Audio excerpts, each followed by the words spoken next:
দেখো বন্ধুরা, এখানে একটা বীজগণিতের প্রশ্ন আছে, এখান থেকে আমার এক্স এর মানটা বার করতে হবে। তো আমি এখানে কি করব, উভয় পক্ষে কি করব, বর্গ করে দিব।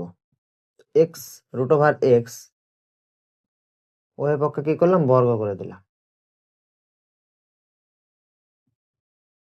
তো এটা হয়ে যাবে এক্স স্কোয়ার ইন্টু, আর এটা হয়ে যাবে এক্স ইকুয়াল টু, এই 64টাকে আমি কি লিখতে পারি, 4 এর কিউব এর উপরে square. X square into x, এটা কত হয়ে যাবে, এক্স কিউব ইকুয়াল টু, এটা হয়ে যাবে 4 এর পাওয়ারে কত, 3 2 6। এটা হয়ে যাবে তোমার কত, এখানে 3 আছে আর এখানে 6 আছে। আমি এটা যদি কাটাকুটি করি তো এটা যাবে 3 2 6। তো এক্স এর মানটা কত আসলো, 4 এর স্কোয়ার।